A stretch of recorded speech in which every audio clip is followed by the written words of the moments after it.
sa naihalal na bagong Senate President Alan Peter Cayetano na may maugong na kudeta. Meron din tayong mga informants na reliable na mukhang merong umuugong din talaga mamayang alas 3 yata ang kanilang session.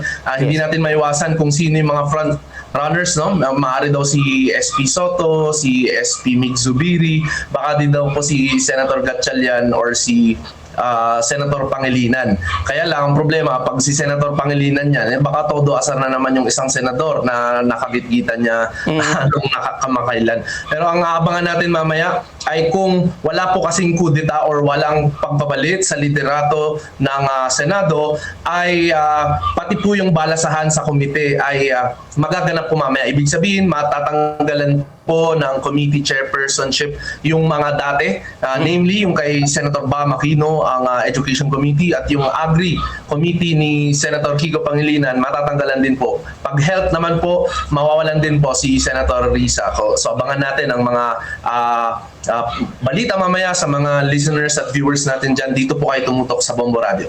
Yes, and Attorney Francis, right now po ba kung wala po mangyari po nga kudita at makikita po ba natin with this kind of scenario ay magkakaroon na po ng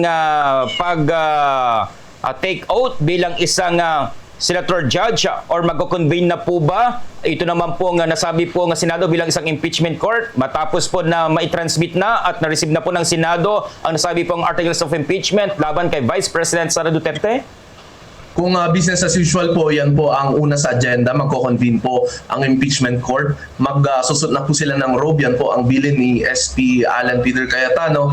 At it's as if regular, ordinary day po. Kung wala po na magmomosyon na magpapalit po muli ng liderato. Kapag po nag-convene po mamaya ang impeachment court, manunumpa din po sila at sisimulan po nila yung mga preliminaries para po smooth sailing yung mga kasunod po na proseso o mga patawag po ng impeachment court.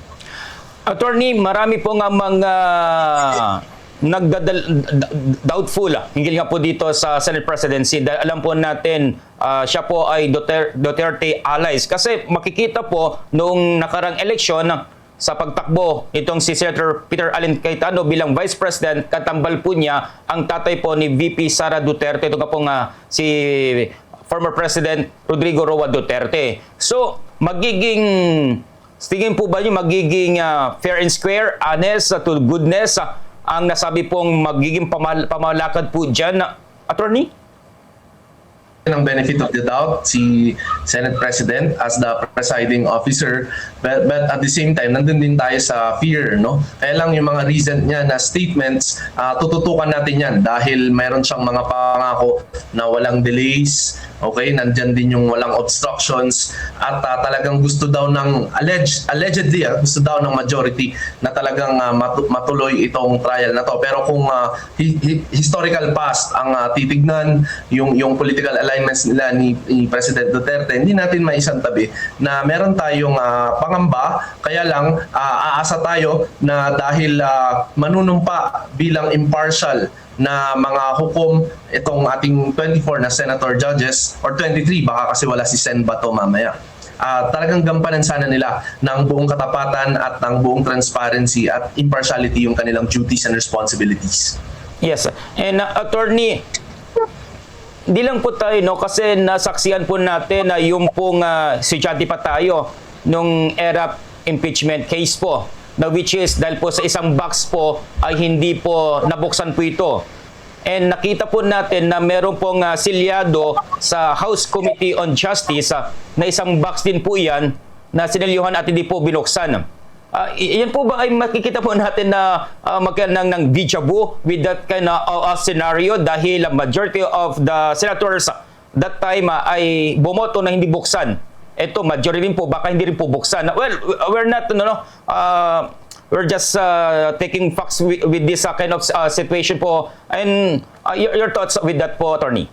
That is right. May option, may available po yan na remedy or ebidensya na pwedeng ipresenta ng prosecution, and then let the senator judges decide kung bubuksan yan. Wag naman sana na umabot sa punto na kasi ang tanda ko sa kasaysayan, nag-walk out pa Yes. yung mga House prosecutors nung time ni President Estrada. Sana dito naman ay hindi maulit yon kung prinsipyo ng accountability at transparency yung pag-uusapan na konkretong nasasaad sa Constitution, sana ay i-disregard natin itong mga interpretation na ganito lang dapat ang instances na buksan. Kasi kung broader perspective ang titignan, konteksto ang titignan mo, mas nangingibabaw palagi ang prinsipyo ng accountability at yung proseso ng impeachment as a political and as a legal process ay nandyan din na isinet ng Constitution nang sa na hindi makapagtago ng